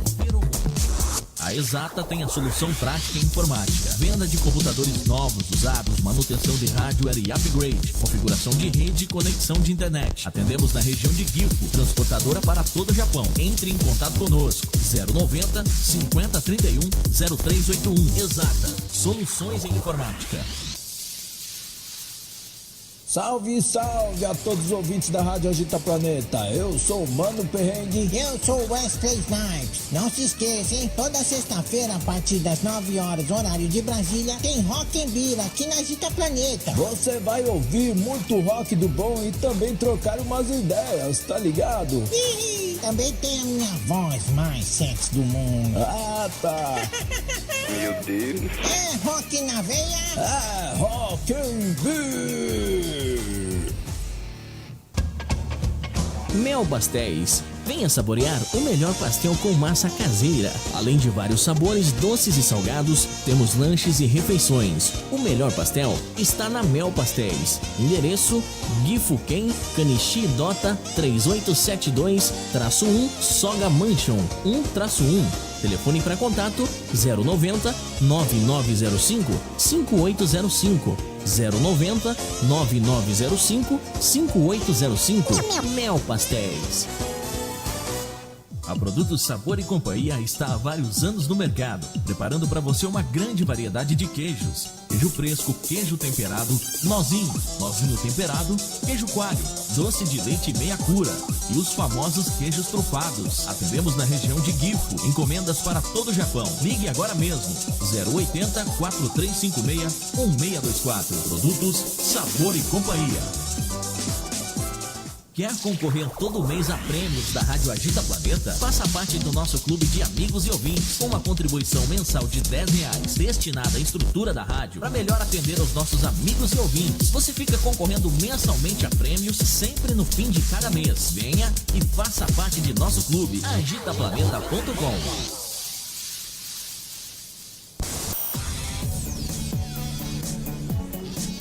Você está ouvindo a Web Rádio Agita Planeta. Compartilhe nosso link www.agitaplaneta.com. Tá no planeta? Tá no Agito. Agitaplaneta.com. Agita Planeta. 23h07 aqui na nossa Rádio Agita Planeta. Sejam todos bem-vindos. Opa, tocou música que não é pra tocar aqui. Opa, aê. Muito boa noite, sejam todos bem-vindos. Estamos no último bloco do nosso programa Agitando o BDSM. Vou dar um recadinho pra vocês, antes da gente voltar com a entrevista, sobre a Belas da Tarde. É o 6º encontro de Bottoms no Dominatrix Augusta, no dia 20 de janeiro de 2018, claro, né? boba. 20 de janeiro, a partir das 19 horas, a entrada é R$15 ou R$30 de consumação. Venha bater um papo gostoso e conhecer mais sobre as diversas facetas da submissão, com a presença confirmada de Silvia, Arlen de Jack Napier e a Domi Nefertiti Insta. Então todos estão convidados para Belas da Tarde. Nós temos também o Clube da Rádio Agita Planeta. Quem puder contribuir, nos ajudar a crescer e a manutenção da nossa Rádio Agita Planeta, todo final do mês você estará concorrendo a um brinde cedido por um anunciante ou um ouvinte aqui da Rádio Agita Planeta. Esse mês é um flogger do Vlad Sadiks, tá bom? Então, se você puder contribuir no valor de R$10, aí nos ajuda aqui na manutenção da rádio. Não precisa ser todo mês, conforme o bolso de vocês, tá bom? E aí, nesse mês você participa, o outro não, certo? E vou falar do Breno Fourrier. Vai lá, conheça o Breno. Entra no site dele, ele tem muitas coisas legais para passar sobre o BDSM, a arte erótica, o bondage. Então entra lá, www.brenofourrier.com e conheça o nosso querido Breno. Voltando aqui, tá aí, doutor? Olá, doutor, voltou? Vamos ver aqui. Tá me ouvindo, doutor? Acho que ele não ligou o microfone. Ligou agora. Oi, doutor. Pronto. Pronto, estamos aqui. Vamos lá. Último bloco, viu, gente? Perguntas, fechou agora, tá bom? Boa noite, Fran. Escutando a entrevista aqui, existem algumas opções de sexo que são muito pouco faladas dentro do BDSM, porque são considerados crimes muito graves e mesmo falar dessas pessoas é complicado pela repulsa aos atos. Eu gostaria que o senhor falasse sobre o perfil das pessoas que praticam necrofilia, pedofilia e zoofilia. Gostaria de ter uma base do perfil dessas pessoas e saber o que o psicológico tem a dizer dessas práticas. Olha, esse tipo de prática não é interessante essa pergunta, quando vai por uma prática desse jeito, é porque você veja bem, são exatamente os tipos de comportamentos sexuais que são inclusive punidos pela lei.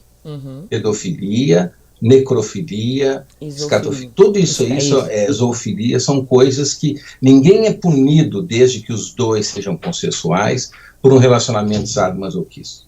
Ninguém é punido. Por que essas práticas são? Por que transar com cadáver da cadeia? Porque não é consensual. Exatamente. Então essa pergunta dele é o que nós estamos falando aqui. São essas práticas, exatamente as punidas pela lei, não há consenso. O outro é transformar o que você fala que tem, né, que eu estou aprendendo muito também aqui hoje, né, o que tem nessa alguma palavra que o outro para essa relação, porque você está com a outra pessoa ali, está tratando aquela pessoa daquele jeito, mas você tem um respeito por aquela pessoa como sujeito. São dois sujeitos. Naquela brincadeira ali, eu estou te dominando, mas o outro não deixa de ser sujeito, né? Se eu não paro isso, eu estou fazendo um objeto. E é exatamente isso que acontece nessas práticas que ele está perguntando aí. O que tem essas práticas? São práticas complicadas porque o outro, seja o cadáver, seja o bicho, seja o que for, não tem a menor opção para aquilo que ele está fazendo. Exato. Agora, do ponto de vista psicológico, por que se constituiu desse jeito, nós voltamos ao tema que está atravessando toda a nossa discussão, né? Por que a sexualidade de cada um se constituiu como se constituiu? Não tem um jeito certo. Só se você for fazer a sua análise lá, ficar lá no divã, não sei quanto tempo, pode ser que você chegue a alguma hipótese. Certo, perfeito. E ele perguntou aqui, hoje estamos falando muito sobre prazeres físicos, psicológicos, mas uma coisa que sempre tive dúvidas, gostaria de saber sobre as causas da frigidez e como resolver o problema de mulheres frígidas e que não sentem prazer. Esse tipo de problema, a mulher frígida, assim como o homem impotente, né, do ponto de vista médicos são pouquíssimos, a não ser que a pessoa tenha uma doença tipo diabetes, uma coisa assim, que tem algum problema mesmo. quase que a totalidade dessas questões, tanto na mulher quanto no homem, são problemas psicológicos. Como resolver? Com uma terapia, né? É a terapia que vai tentar entender o que significa para aquela mulher ter uma relação sexual, o que significa ser penetrada. Tem mulheres que têm dores vaginais ao ser penetrado, tem homem que é muito comum a gente receber no consultório pessoas com problemas de ereção, e quando você pergunta para essa pessoa, você se masturba? Ah, masturbo. Quer dizer, você não tem problema de ereção. Você tem problema de ereção naquela situação. Né? Então nós temos que pensar o que aquela situação está gerando de ansiedade, que o homem não consegue ter ereção, que a mulher fica frígida, que ela não consegue ser penetrada. A psicanálise, sobretudo a sexologia, trabalha muito com essa área, que tem que ver o caso a caso ali. Agora, tratamento, ele é psicológico, a não ser, como eu disse, que essas coisas de diabetes, de pressão, aí outra história, né? Exato. A Anne Pandora falou assim, amei ele. Quem diz que não pode, ele coloca isso de um modo que derruba o falso moralismo. Amei. Obrigado. Que legal. Muito bom. Júnior Dom Sádico. Boa noite, doutora. Minha pergunta é, a pessoa que pratica EGPlay, aí nós já falamos, como já vi muitas pessoas dizerem que tendência à pedofilia, isso faz algum sentido? Já respondemos. Aí ele falou, minha pergunta não tem nenhum preconceito quanto à prática. Ou quem curte, Júnior Dom Sádico. Aí nós já respondemos quanto ao EGPlay, né? Boa noite, adorando a entrevista, muito bom entrevistado. A pornografia é uma solução ou um problema? Não assinou. Olha, ontem a gente conversou um pouquinho para testar o som, né? A gente falou sobre isso, né? A pornografia diz o grande psicanalista americano, que já faleceu há algum tempo, né? A pornografia é a sexualidade do outro, né? É muito curioso isso, como nós temos essa tendência a achar duas coisas para responder a sua pergunta, né? Achar que a sexualidade do outro é muito extravagante, mas você faz isso é pornográfico e tal, e se eu contar a minha para o outro, ele vai achar a mesma coisa, né? Agora, a pornografia, tirando disso aí, desse preconceito, a pornografia é uma coisa, às vezes as pessoas recorrem à pornografia por medo, e principalmente essas coisas, aqui no Brasil eu não sei se tem muito, nos Estados Unidos tem aquele peep show, né, que você põe o olho lá no buraco, vai dando dinheiro, a mulher vai tirando a roupa, aos poucos, quanto mais dinheiro você põe, mais a roupa ela tira e a pessoa termina por se masturbar, né? Então, às vezes, a pornografia é uma defesa, não é geral, estou falando de alguns casos. Tive a oportunidade de orientar uma tese muito importante na Universidade do Pará sobre a questão da pornografia, e muitas vezes a pornografia ela é usada como uma defesa para você não ter contato com o afeto, porque a maneira de eu não gostar do outro é ser pornográfico. Eu vou ali, pago, né, vejo aquela pornografia, aqueles filmes pornográficos que não tem o menor afeto, é aquilo mesmo, né? A mulher às vezes nem tira a roupa direito, transa, e aí você vai embora, né? Quer dizer, é quase que para algumas pessoas uma maneira de eu descarregar uma tensão sexual sem nenhum afeto. Então aquela pessoa ali, a hora que eu saí dali, eu nem lembro quem é mais. E aqui é um recurso, ainda bem que a pessoa tem esse recurso, mas se ela não tivesse nenhum. É verdade. Exatamente, aí você falou tudo. Imagine se não tivesse. Se tivesse nenhum. Nesse sentido, a internet, por mais que se possa falar o que quiser falar, ela trouxe uma ajuda muito grande, como a gente já falou. Você tem contato com a sua turma, seja essa turma qual for, né? A maravilha você saber que tem gente que gosta de um tipo de sexualidade que você achava que você era o único no mundo. Então, que coisa boa, né? Exato. Aí nós falamos sobre o infantilismo novamente veio, né? Quanto ao dominador que tem o seu submisso que se demonstra, né, como um infantilismo, infantil, a criança, no preconceito dentro do BDSM como se fosse um pedófilo, né? Agora... Tudo bem, eu entendo que se pense assim, né? Todos podem pensar, né? Isso. Agora o outro lado, vamos dizer assim, o Nuno fez uma pergunta bem colocada. Como a psicologia encara por ser tratado como falta de afeto na infância do indivíduo? Vamos dizer assim, o submisso que se torna, na prática, uma criança, um adolescente, seria uma falta de afeto? Olha, nenhum de nós teve o afeto que a gente gostaria de ter. Todos nós achamos que mamãe podia ter sido um pouco melhor, gostava mais do meu irmão, né? Essas coisas a gente não escapa. Então, não sei se foi, não, né? Nós caímos novamente nessa questão da causa e efeito. Né? Eu acho que aquilo ali está sendo bom.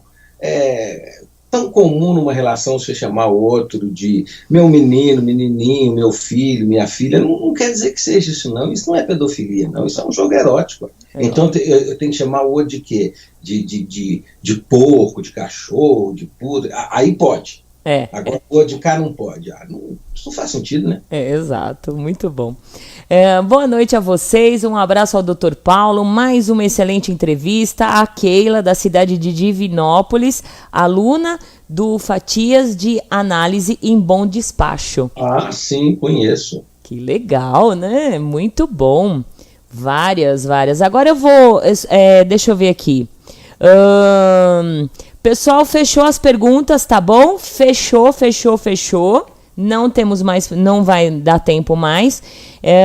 Eu vou voltar aqui. O menino Fernando falou assim: porque antes de eu conhecer o BDSM, a podolatria eu achava que era meio doido. Meus pais falando de bunda e peitos e eu pensando nos pés da mulher, imaginando sendo dominado e humilhando. Então, você vê como é as coisas. A bunda, os peitos podem, mas o pé não pode. Não pode. Não pode. É igual o bebezinho, né, pequenininho, quando ele começa a mexer, 6, 7 meses, ele brinca com o pé, ai que gracinha, com a mãozinha, que gracinha, tá com a mão na barriguinha. Quando ele toca nos órgãos sexuais, menino, tira a mão daí. Que sexualidade é essa que você está marcando para a criança? É verdade. Exatamente. Aí volta a dizer também, novamente usando a sua frase, o que pode e o que não pode, né? Exatamente. E são construções sociais que mudam com o tempo e com a cultura. Exato. A Lucy, doutor, pode guardar um desejo esconder por conta de uma crença limitante ou até conceito social, levar uma pessoa à depressão por reprimir esse desejo? Mas isso é uma coisa que mais acontece. Acontece, né? A pessoa que tem, não só sexual, né, que quer fazer uma coisa, está numa relação infeliz com o companheira, com a companheira, mas como é que vai separar, porque não pode, casamento é para sempre, sei lá o quê, e que dá uma depressão terrível. Isso, exatamente. O menino Marcelo está falando que a entrevista está nota 1000. A Constantine agradecendo pelas respostas, grata pela oportunidade, senhora Valentina, parabéns pelo programa, o tema escolhido, obrigada, linda.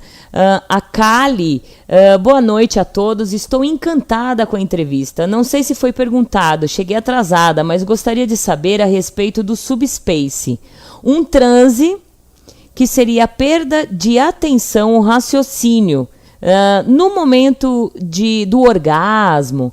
Comigo é como se eu perdesse o rumo, capacidade de pensar. É difícil explicar.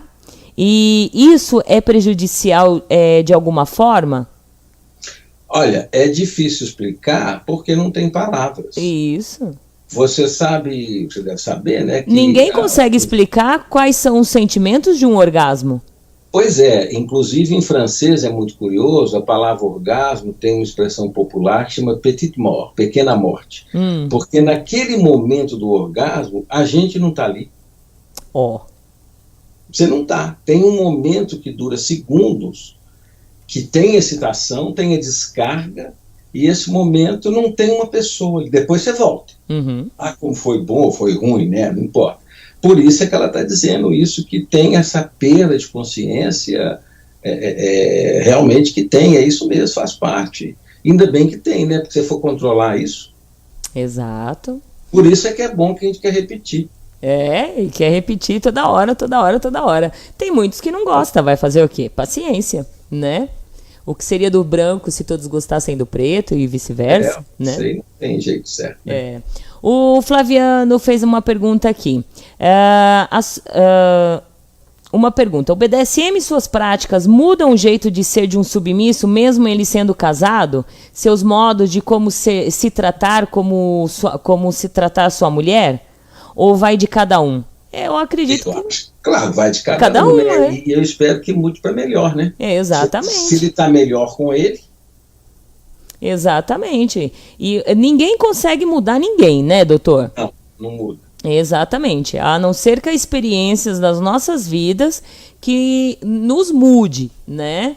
Evidente. E aí a forma de você tratar uma outra pessoa, de repente você é casado, você é submisso para a sua dominadora. Mas dentro de casa você é uma mandão, filho da mãe. Claro. Então, pode acontecer. Um dia desse, eu não sei que filme que eu estava vendo no Netflix, que era exatamente isso. O cara, numa realidade, ele era um vanilha, como vocês dizem, e no outro era aquele monstro, né? Isso mesmo. E pode acontecer, de repente pode mudar um ou outro, de repente, né? Exato, e tem isso até, não sei se ainda tem, né, aquele jogo de internet, não sei se deve existir ainda, que chama Second Life, que é exatamente para isso, né? Verdade. Você entra lá e cria o seu avatar e ali você vive aquilo que você não pode viver. O que não pode viver. Aí ele falou assim, para o psicólogo, eu desde os meus 13 anos gosto do BDSM. Quando tinha 14 anos, deixava as meninas me baterem na cara, até hoje amo. Isso é um pensamento fetichista psicológico? Não, é uma forma de prazer. Exatamente. Só isso. Exatamente. Selena chegou aqui, boa noite. Só consegui chegar agora em casa, vim correndo. Pergunta, dizem que BDSM são pessoas com transtorno mental, então qual é a definição de ser normal? Na verdade, nós já falamos sobre isso, mas ele vai falar no finalzinho se tem definição de normalidade por ser humano. Olha, eu não sei se tem, eu não posso dizer que tenha, né? Mas como eu vejo a normalidade, em termos de sexualidade, né? É você viver a sua vida sexual com respeito ao outro, numa relação boa, e poder viver toda a riqueza da sua sexualidade, que é a sua história, né? Você gosta de bater, gosta de apanhar, gosta de não sei o quê. Você ter a possibilidade, você se permitir a viver toda essa riqueza da sexualidade, sem culpa e com respeito ao outro, essa polimorfia da sexualidade humana, que você está falando de umas certas práticas aí, mas tem muito mais, né? E fora as fantasias que as pessoas não confessam uma para outra quando estão tendo relação sexual. Né? Isso. Você sabe que o Freud falava, o Freud era um homem assim, avançado. Avançadíssimo, né? Ele falava que a relação sexual se dá a 4. Porque por mais que você esteja ali, as suas fantasias são outras, e o outro é a mesma coisa. Então você não sabe o que está acontecendo ali. Você tá tendo uma relação com aquela pessoa, mas você não sabe qual a sua fantasia que o outro está despertando em você, e nem qual a fantasia que você está despertando no outro. Sensacional. Então, nesse jogo aí que a gente se posiciona, né, a normalidade talvez seja você, com respeito ao outro, a diferença, você se permitir viver isso. Porque senão você fica numa posição absolutamente insuportável, né? Fica aquela pessoa chata, mesquinha, que não pode ver ninguém feliz. Tem muita gente assim, né? Que não pode ver ninguém feliz, implicante, porque está muito infeliz com a vida dela. Exato, verdade. Fechou as perguntas, tá, gente? Não vou mais atender perguntas, só as que estão aqui.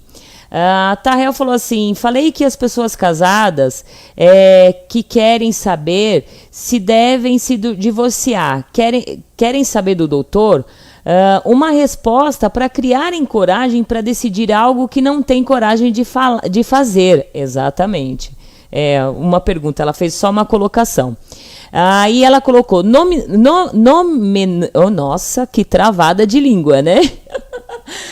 No BDSM, nomeamos como red flags Bandeira vermelha, né? Isso.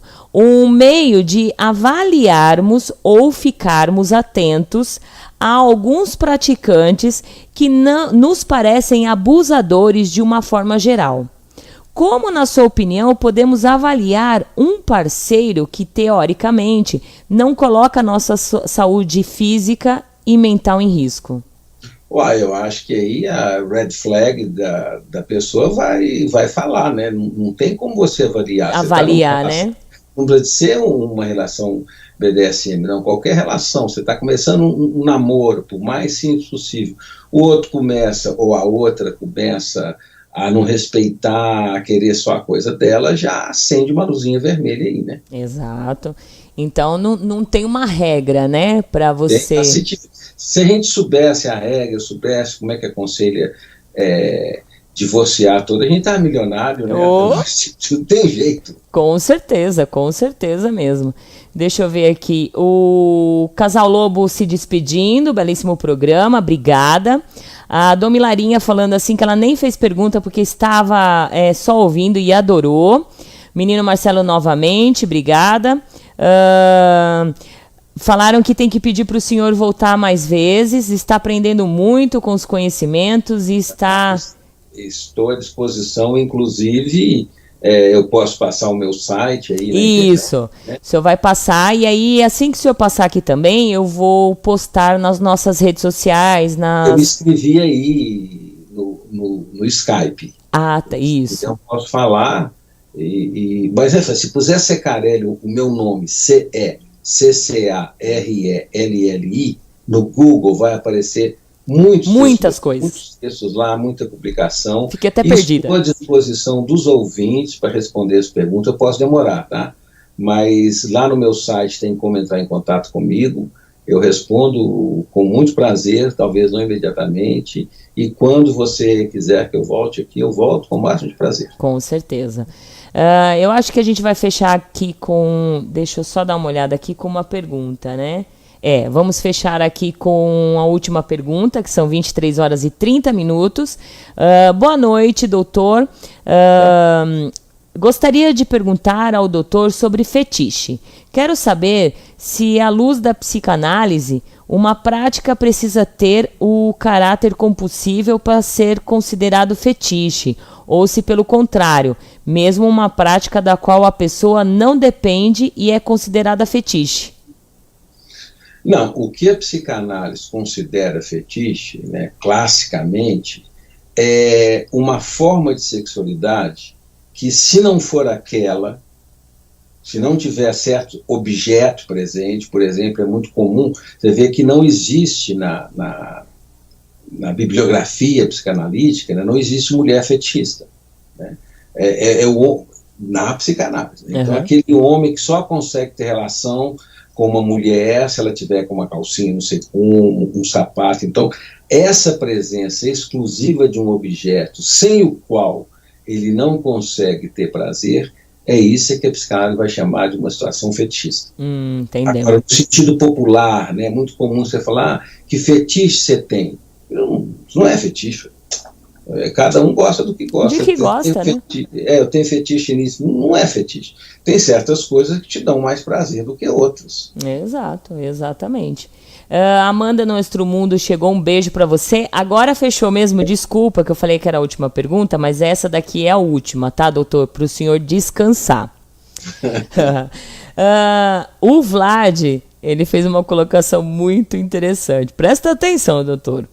Por ironia, às vezes, eu me apresento como Vlad Sadik CID-10 F65.0, F65.2 e F65.3, F65.5, F65.6 e .8. Bom, a pergunta agora, como é julgado esse grupo de parafilias para se enquadrar dentro do CID? Olha, isso é uma das coisas mais polêmicas que tem, todos esses Fs que ele falou aí, ansiedade, distúrbio de identidade, distúrbio de gênero, tudo isso aí, né? Inclusive tem o CID é muito usado, e como que ele foi feito, né? Estatisticamente. Você, por exemplo, vou te dar um exemplo mais na meia da transexualidade, que chega a ser assim, cômico, né? E saiu um pouco do CID, acho que o CID 9 ainda tinha, não me lembro mais. Mas se eu me vestir como mulher há menos de 6 meses, eu não sou transexual. Agora, eu visto de mulher durante 5 meses e 20 dias, não, você não é trans. Agora, se eu visto há 6 meses, eu sou trans. Agora você vê coisa mais absurda. Olha. Então, esse manual, como o nome diz, é um manual estatístico, isso mais, o CID não, o DSM. O DSM é uma sigla em inglês para Manual Diagnóstico Estatístico. Então, é estatístico. Se, por exemplo, 90% das pessoas gostam de almoçar ao meio-dia, você almoçar de manhã, comer arroz, feijão e carne de manhã, você está fora dessa norma. Então você tem algum problema aí. Então ele é puramente estatístico. Mas existe, dentro dos próprios Estados Unidos, existe uma outra corrente de pensamento que é radicalmente contra esse tipo de coisa, principalmente para as questões psíquicas. Porque eles vão alegar que você só pode ter essa precisão do psiquismo o dia que você conseguir, igual você consegue, é o exemplo que eles dão, por exemplo, na oncologia, né? Eu faço um exame, né, e tá aqui, o seu problema está aqui, o seu fígado está com problema, o câncer mostra isso, né, está aqui no exame. O dia que eles argumentam que o dia que a psiquiatria conseguir mostrar concretamente um distúrbio, ela vai ser aceita. Por enquanto, não, o CID é uma brincadeira. Então, não é uma brincadeira, é isso que mantém a indústria farmacêutica, é isso que vende medicamento, né? Bipolar nunca teve tantos problemas bipolar ultimamente, então isso aí tem toda uma indústria, uma mídia aí por trás disso. Exato. Agora, isso é totalmente estatístico. E existe alguma forma para reverter essa classificação da parafilia? E passar a ser enquadrado como um ser normal, com opção sexual diferenciada? Tem alguns movimentos, né? Me parece, agora, eu li isso já tem algum tempo, que a Dinamarca estava com um movimento, você vê, as transexualidades, elas não estão mais lá. Eram tidos como distúrbios e agora não são mais. São movimentos políticos que mudam isso. Começa a ter protestos, as homossexualidades, né? Até 1973, não tem tanto tempo assim, né? As homossexualidades eram consideradas perversão. Houve um movimento político, protesto, movimento de LGBT e tal, tirou. Então isso aí são movimentos mas de direito ao cidadão, políticas públicas. Isso, exatamente.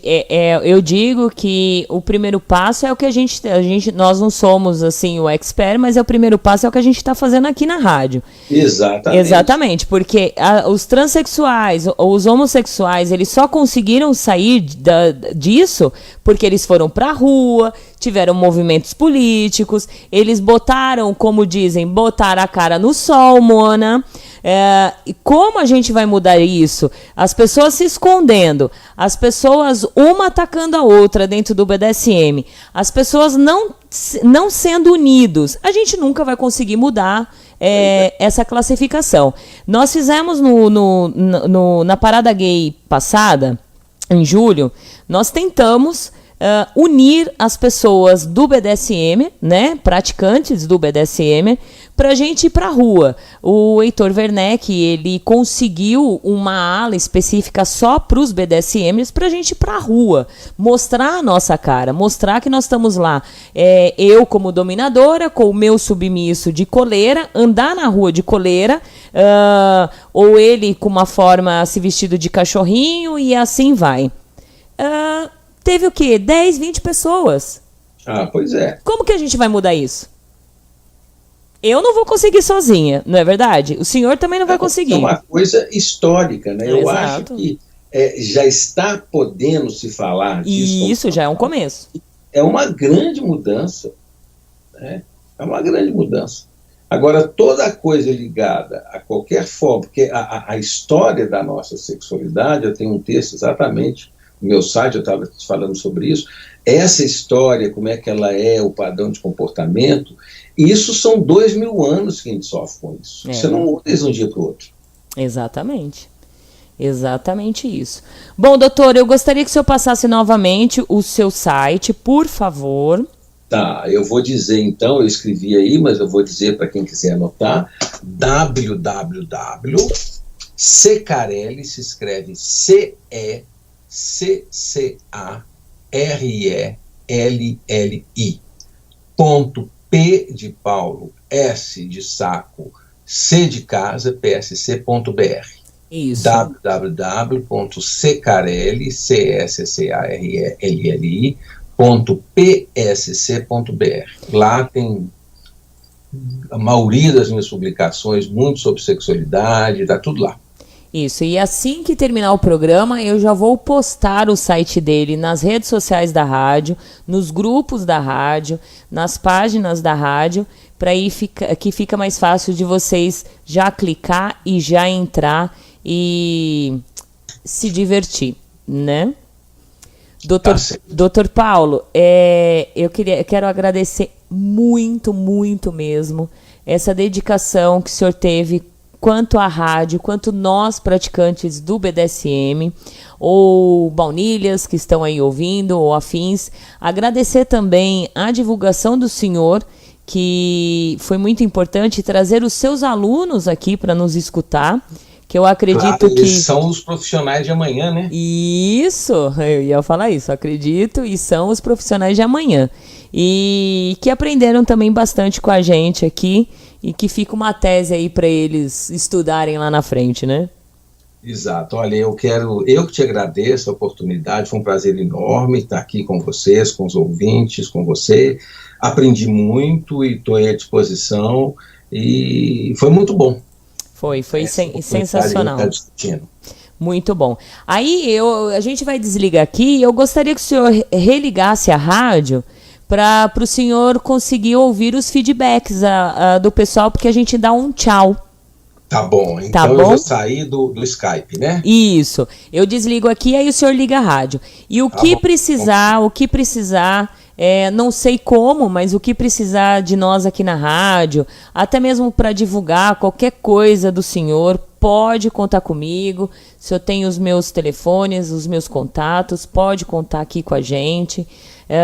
A gente fala assim que nós somos uma comunidade, entre aspas, desunidas, mas graças a Deus, eu consegui agrupar e ter bastante seguidores, não é seguidores, na verdade, terem amigos que estão aqui comigo, que são unidos, que a gente consegue divulgar e passar um pouco para as outras pessoas que querem aprender, né?